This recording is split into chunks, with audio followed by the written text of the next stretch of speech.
모나리자의 미소, 또 최후의 만찬으로 잘 알려져 있는 이탈리아의 르네상스 시대 최고의 화가 레오나르도 다빈치, 그가 그린 예수님 초상화 살바토르 문디가 지난 11월 15일 날 미국 뉴욕 크리스티 경매장에서 4억 5천만 달러, 우리나라 돈으로 5천억 가까운 돈에 경매가 되었습니다.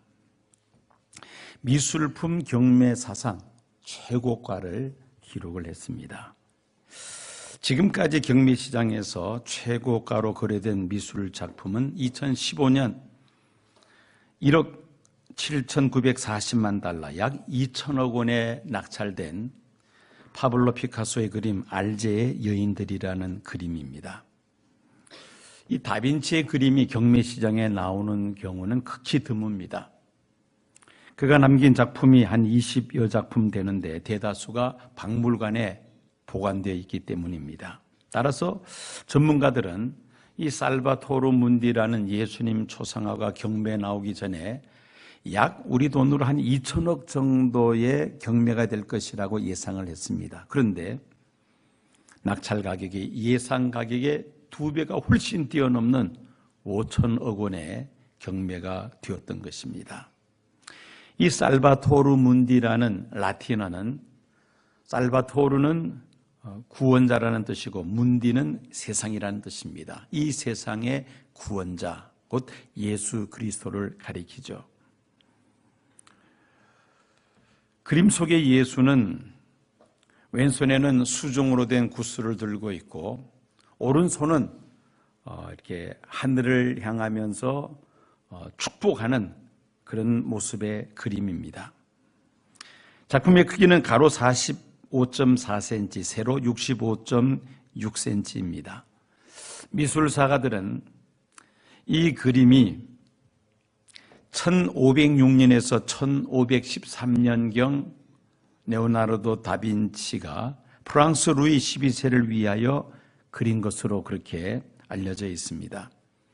이 그림은 이후 영국 찰스 1세의 소유가 됐다가 주인이 버킹엄, 노르만디 공 등 여러 영국 귀족 수집가로 그 주인이 바뀌었습니다. 이 살바토르 문디가 다시 세상에 관심을 끌게 된 것은 1900년 프란시스 쿡경이 이 작품을 구매한 것이 계기가 되었습니다. 하지만 여러 차례 원래 그림에 가피를 함으로 인하여 그림의 상태는 좋은 편이 아니었습니다. 다빈치가 직접 그린 것이 아니라 다빈치의 제자가 그린 것일 것이라는 이런 주장도 제기가 되었습니다. 이런 가운데 이 그림은 1958년에 불과 45파운드, 우리 돈으로 7만 원에 팔렸습니다. 그로부터 50년이 지난 2005년 이 그림은 다시 미술계의 주목을 받게 되었습니다. 이 살바토르 문디가 더욱더 많은 사람의 관심을 받게 된 것은 레오나르도 다빈치의 그림이 몇 점 되지를 않고 대다수 그림이 박물관에 소장되어 있기 때문에 경매에 나오는 일이 없습니다. 그런데 이 그림이 유일한 개인 소장 작품이라는 것이죠. 르네상스 시대 그림 전문가인 로버트 사이먼 등을 비롯한 일련의 미술품 거래상들이 컨소시엄을 구성해서 이 작품을 약 1만 달러, 1100만 원에 구매를 했습니다. 컨소시엄은 전문가들에 의해서 살바토르 문디에서 수백 년 걸쳐 덧입혀진 물감들을 조금씩 걷어내는 작업을 합니다. 원래의 모습을 회복합니다. 그 결과 이 작품이 레오나르도 다빈치의 작품이 확실하다는 공식적인 발표를 하게 되었습니다. 그래서 이 작품이 천정부지로 뛰었습니다. 2013년 러시아의 억만장자인 미술품 수집가 드미트리 리볼로브레프는 이 작품을 1억 2,750만 달러에 구매해서 소유하고 있었습니다. 그러다가 최근 이 작품이 다시 뉴욕의 경매시장에 나왔는데 예상 가격의 2배가 넘는 4억 5천만 달러, 5천억 원에 낙찰이 되었다는 것입니다. 여러분, 그 그림을 한번 감상을 해 보도록 하겠습니다. 여러분들 보시기에 왼쪽에 있는 그림, 이 그림이 바로 덧칠해져 있는 그림입니다. 그리고 오른쪽에 있는 그림은 덧칠하는 것을 다 제거해서 원래 오리지널 작품을 다시 복구한 것이죠.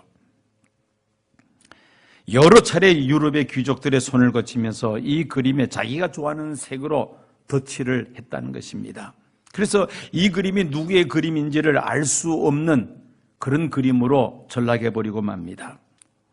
2005년에 시작하여 6년간의 복원 작업 끝에 2011년 레오나르도 다빈치의 진품이라는 것이 확정이 되었습니다.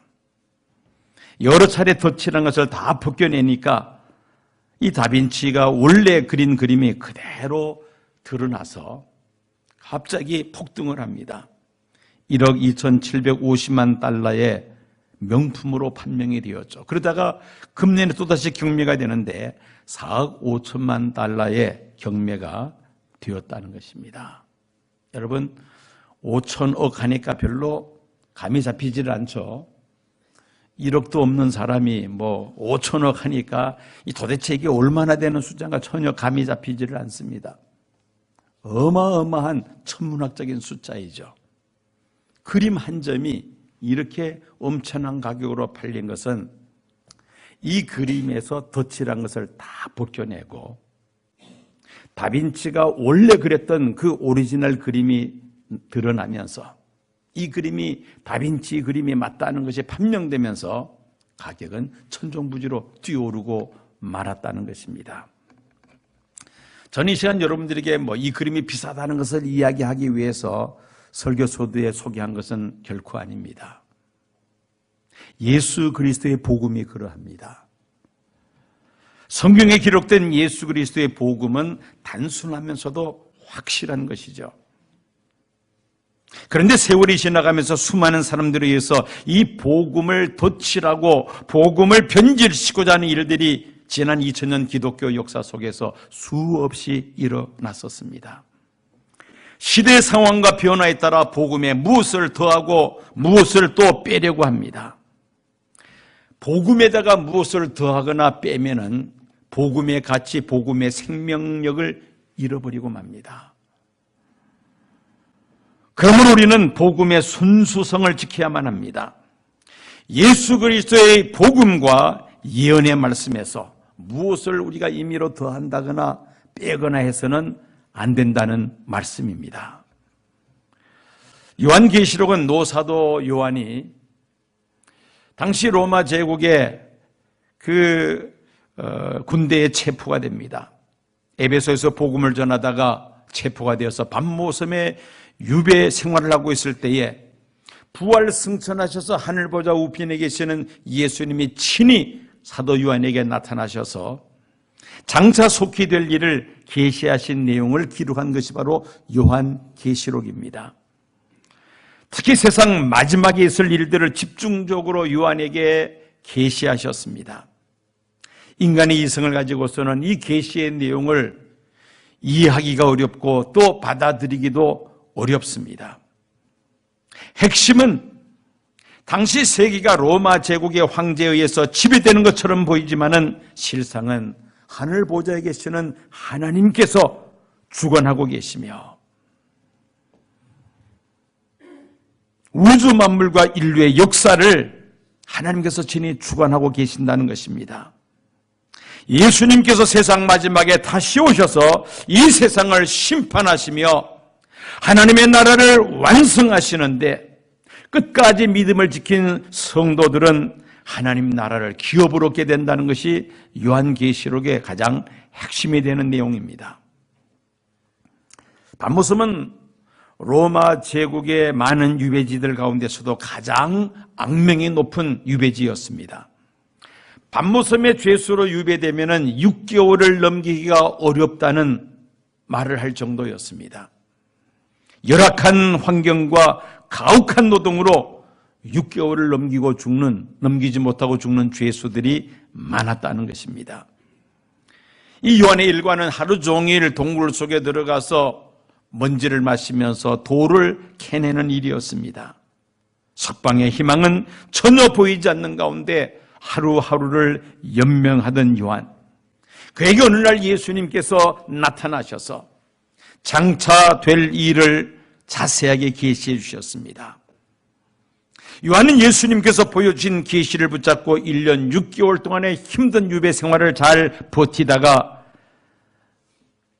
기독교를 핍박하던 로마 제국의 도미티안 황제가 죽고 트레안이 그 뒤를 이어 황제가 되었을 때 그는 석방이 되어서 다시 에베소로 돌아가서 복음을 전하게 됩니다. 그리고 요한에게 주신 계시를 글로 기록해서 당시에 로마 제국의 핍박을 받고 있었던 소아시아의 7 교회와 많은 성도들에게 이 받은 계시를 편지로 보내어서 많은 성도들이 함께 읽고 듣게 했던 것입니다. 이 말씀을 읽고 듣는 성도들마다 사도 요한처럼 위로와 소망을 받고 환난 속에서도 배도하지 않고 타협하지 아니하며 끝까지 믿음을 지키는 이런 놀라운 일들이 일어났던 것입니다. 예수님은 사도 요한에게 세상 마지막 때 될 일들을 자세하게 말씀하신 후에 요한계시록 22장 18절 보면은 이렇게 말씀하십니다. 내가 이 두루마리의 예언의 말씀을 듣는 모든 사람에게 증언하노니 만일 누구든지 이것들 외에 더하면 하나님의 이 두루마리에 기록된 재앙들을 그에게 더하실 것이요. 요한계시록에 기록된 예언의 말씀에서 무엇을 첨가한다면 요한계시록에 기록된 그 모든 재앙을 그 사람에게 더할 것이라고 경고하셨습니다. 이어서 19절 말씀 보면은 만일 누구든지 이 두루마리 예언의 말씀에서 제하여 버리면 하나님의 이 두루마리에 기록된 생명나무와 및 거룩한 성의 참여함을 제하여 버리시리라. 요한계시록에 기록된 이 예언의 말씀들이 잘 이해가 되지 않는다 해서 그 말씀을 임의로 제해버리면 안 된다는 것입니다. 만약에 예언의 말씀 중에서 일부를 빼버리거나 무시한다면 그 사람은 요한계시록에 기록된 영원한 하나님 나라에 들어갈 수 없게 될 것이라고 경고하고 있습니다. 왜 예수님은 요한에게 이 예언의 말씀에서 가감하지 말라고 말씀하셨을까요? 여러분, 기독교인의 신앙과 삶의 유일한 기준은 하나님의 말씀인 성경입니다.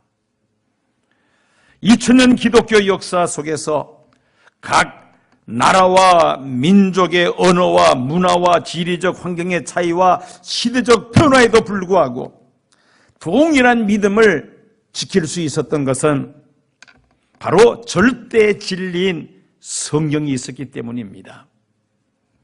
1.1획도 가감이 없는 절대 진리인 성경이 없었더라면 기독교 신앙을 지금까지 우리가 유지할 수는 없었을 것입니다. 성경 말씀을 임의로 가감하면은 복음이 변질이 됩니다. 그리고 각종 기형적인 종교단체가 우후죽순처럼 생길 수밖에 없습니다. 2000년 기독교 역사에서 초대교회로부터 기독교 사이비 이단들이 수없이 등장했다가 역사 속에서 흔적도 없이 사라져버렸습니다. 지금도 여전히 우리 교회 주변에는 많은 사이비 이단들이 성도들을 미혹하여 주 예수를 믿는 믿음에서 떨어뜨리기 위하여 호시탐탐 기회를 엿보고 있습니다. 왜 이런 사이비 이단들이 생깁니까? 그 이유는 교주들이 성경 말씀을 자기 멋대로 성경을 해석하고자 하기 때문입니다. 특별히 이단들 가운데 대다수가 요한계시록을 임의로 해석하면서 시작이 됩니다. 자기가 계시를 받았다 하면서 이 계시의 말씀, 예언의 말씀에서 무엇을 더하거나 무엇을 임의로 빼려고 한다는 것이죠. 그래서 예수님은 요한에게 장차 될 일을 자세하게 계시를 하시면서 이 연의 말씀에서 무엇을 더하거나 빼서는 안 된다고 요한에게 말씀하셨던 것입니다. 종교교육가이면서도 장로교 창시자인 존 칼빈은 신구약 성경 66권을 주석을 하면서 요한계시록만은 주석을 하지 않았습니다. 이유는 요한계시록을 해석하기가 너무나도 난해하다는 것이었습니다. 칼빈이 활동했던 16세기에 요한계시록을 주석하는 것은 사실 어려운 일이었습니다. 당시 이스라엘이라는 나라는 이미 지상에서 사라진 지 오래된 상태였는데 이스라엘의 회복에 대해서 설명한다는 것은 너무나 막연한 것이었습니다. 요한계시록에 예언된 여러 가지 재앙과 전쟁들은 지금 무기 체제하에서는 얼마든지 가능한 일로 우리가 이해합니다마는, 그러나 칼빈 당시에서는 상상할 수도 없는 그런 일들이었던 것입니다. 종교개혁 이후 개혁교회는 요한계시록에 대해서 난해하다는 이유로 무관심과 무시하는 것으로 일관하는 모습을 보여왔습니다. 그러는 동안에 개혁교회의 요한계시록을 임의로 해석하여 교계와 사회에 많은 무리를 일으키는 일들이 빈번하게 발생했습니다. 미국에서 시작된 제7일 안식교, 역시 요한계시록을 임의로 해석하면서 많은 혼란을 이야기했습니다. 세대주의 종말론이 급속도로 세계 교회에 확산이 되었습니다. 이 세대주의 종말론은 1875년 영국의 존 넬슨 다비에 의해서 새롭게 소개된 종말론입니다. 예수님 재림 전 적그리스도에서 세계적으로 큰 환란이 있을 터인데, 이 세대주의 종말론은 성도들이 환난을 받지 않고 휴가게 된다는 것입니다. 성서적 근거가 희박한 주장입니다. 이 세대주의 종말론을 기반으로 한 시한부 종말론이 1992년 한국교회를 위시해서 세계교회를 크게 혼란에 빠뜨렸던 것입니다. 신사도 운동을 하는 사람들은 하나님의 특별 계시가 요한계시로 끝난 것이 아니라 오늘날도 하나님의 12명의 사도들을 통하여 특별 계시를 하신다고 주장을 하죠. 이 12사도들은 신사도 운동을 하고 있는 특정인들을 가리킵니다. 특별 계시를 받는다는 이들은 성경 말씀에 무엇을 더하거나 뺄 수도 있다는 말이죠. 역시 성도들을 혼란에 빠뜨리는 그러한 주장입니다. 이단들은 한결같이 요한계시록을 임의로 해석하면서 성도들을 미혹하며 믿음에서 떨어지게 합니다. 지금도 신천지 같은 이단은 요한계시록을 자기 마음대로 해석하면서 한국교회를 어지럽히며 또 가정을 해체시키는 등 많은 사회적인 무리를 빚고 있습니다. 그 한 대표적인 예를 든다면 요한계시록 7장에 기록된 14만 4천 명에 대한 해석입니다. 이 신천지는 신천지에 들어오는 사람이 14만 4천 명이 되면은 새하늘과 새 땅이 이루어진다는 것입니다. 그래서 그 숫자를 채우기 위해서 수단과 방법을 가리지 않고 그렇게 포교 활동을 했었습니다. 요한계시록을 제대로 알지 못하는 기존 성도들을 미혹해서 신천지로 많이 끌어들였습니다. 그런데 근간에 들리는 얘기로는 이 신천지가 얼마나 부흥했는지 신도 숫자가 14만 4천 명을 훨씬 뛰어넘었다는 것입니다. 그런데 정작 그들이 주장한 대로 새하늘과 새 땅은 전혀 이루어지지를 않았습니다. 예언의 말씀을 자기 멋대로 해석한 결과라는 것이죠. 종교개혁 이후에 기독교가 요한계시록에 난해하다는 이유로 덮어둔 것이 요한계시록에 기록된 내용을 가감하는 이런 일들을 유발시키는 계기가 되었던 것입니다. 이로 인하여 교회가 많은 혼란을 겪어야 했으며 많은 사이비 이단들이 우죽순처럼 발생하여 성도들을 미혹하고 믿음에서 떨어지게 했던 것입니다. 지난 월요일 시온교회 창립 50주년을 맞이하여 고 김영태 목사님의 종말론 신학연구소 설립을 위한 예배와 특강 시간을 가졌습니다. 원로 목사님이 시온교회를 담임하시면서 그리고 한평생 국내외 다니면서 집회를 인도하시면서 설교하신 그 설교의 핵심은 예수 그리스도와 하나님의 나라였습니다.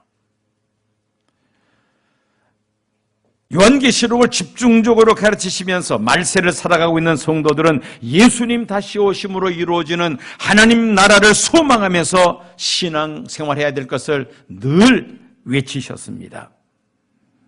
특히 예수님 재림전에 등장할 적그리스도로 말미암아 주어질 마지막 환난의 때에 배도하거나 타협하지 않고 끝까지 믿음을 지켜 싸워 이긴 자들만이 하나님 나라를 기업으로 얻게 된다는 것을 늘 외치셨던 분입니다.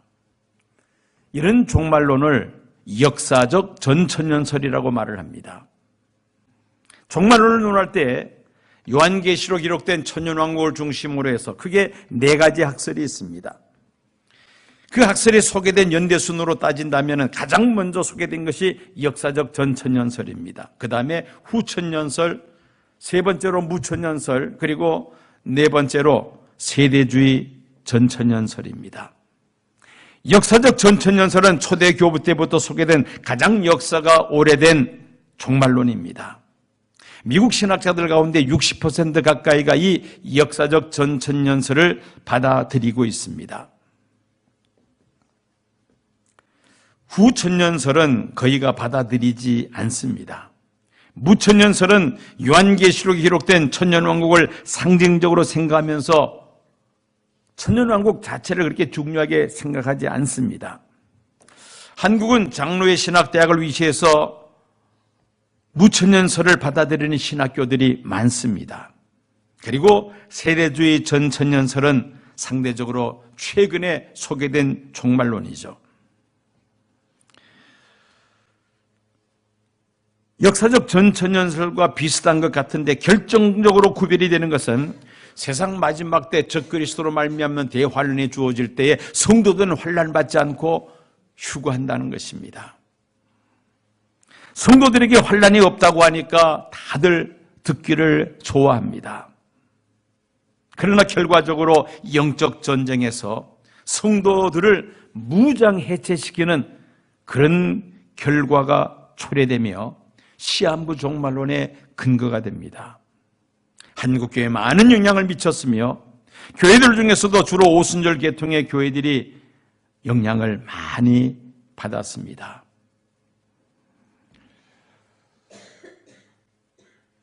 이런 한국교회의 현실을 안타깝게 여긴 미국의 덴버 신학대학원 조직신학 교수인 정승욱 박사, 그분은 밝고 행복한 종말론이라는 책을 출판하면서 역사적 전천년설이 요한계시록에 기록된 종말론과 가장 부합한 종말론임을 한국교회에 알리고자 힘쓰고 있습니다. 그리고 몇 달 전에 미국에서 한국교회에 역사적 전천년설을 확산시킨 신학자와 목회자를 소개하는 논문을 발표하면서 우리 시온교회 원로 목사님께서 한국교회에 끼친 그 영향을 소개하였습니다. 금년 말에 한국어로 번역된 책이 출간될 것입니다. 우리 시온교회에서 종말론 연구소를 세워서 원로 목사님의 그 종말론 신학을 정리하여 한국교회와 세계교회에 소개하고 확산하는 일을 진행하고자 합니다. 때를 따라 양식을 나눠주며 마지막 때를 준비하는 일에 크게 쓰임받게 될 줄로 믿습니다. 가고 원로 목사님께서 시온교회를 목회하실 때 가장 많이 하신 말씀 가운데 하나가 무엇이었느냐면은 말씀대로 믿고 말씀대로 행하면 말씀대로 이루어진다는 것이었습니다. 이 말씀은 성경 말씀을 우리가 임의로 가감해서는 안 된다는 것입니다. 성경에 있는 그대로 우리가 받아들여야 된다는 것이죠. 내 작은 머리로 이해되지 않는다 해서 이 예언의 말씀을 내 마음대로 더하거나 빼서는 안 된다는 것이죠. 그것이 바로 역사적 전천년설입니다. 예언의 말씀을 인위적으로 가감하지 않고 있는 그대로 성경을 이해하고 해석하고 받아들이면 이 역사적 전천년설에 동의할 수밖에 없다는 것이죠.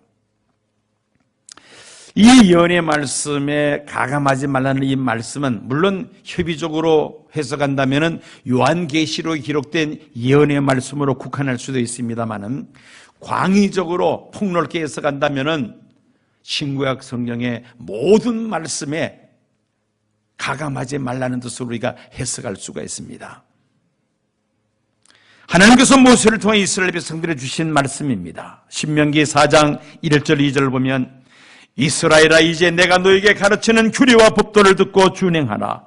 그리하면 너희가 살 것이요 너희 조상의 하나님 여호와께서 너희에게 주시는 땅에 들어가서 그것을 얻게 되리라. 내가 너희에게 명령하는 말을 너희는 가감하지 말고 내가 너희에게 내리는 너희 하나님 여호와의 명령을 지키라. 하나님께서 모세를 통하여 주신 그 명령을 가감하지 말고 있는 그대로 지킬 것을 권면하고 있는 말씀입니다. 여러분, 신앙생활은 내 멋대로 하는 것이 아닙니다.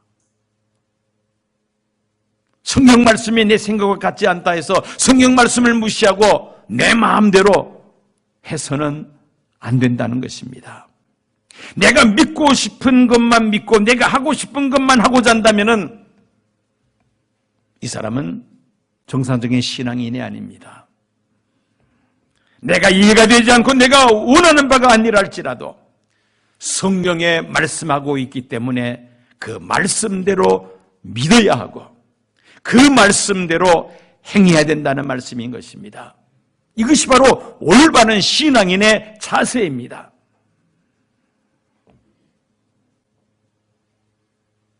그리할 때 하나님께서 말씀하신 바를 1.1도 남김없이 마침내 다 이루실 줄로 믿습니다.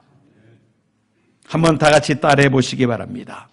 예언의 말씀에 무엇을 더하거나 빼지 맙시다. 신구약 성경 말씀에 무엇을 더하거나 빼지 맙시다. 말씀대로 믿고 말씀대로 행하면 말씀대로 이루어진다. 우리는 이 믿음을 가져야만 합니다. 하나님의 말씀을 내 마음대로 더하거나 빼거나 해서는 안 된다는 것입니다. 비록 내가 이해가 되지 않고 또 내가 이 말씀대로 살기가 힘들다 할지라도 하나님의 말씀이기에 내가 말씀대로 믿고 하나님의 말씀이기에 말씀대로 행하겠습니다. 이런 자세를 가지고 신앙생활을 할 때에 성경에 기록된 그 말씀대로 우리를 통하여 이루어질 줄로 믿습니다. 예언의 말씀에 가감하지 말라.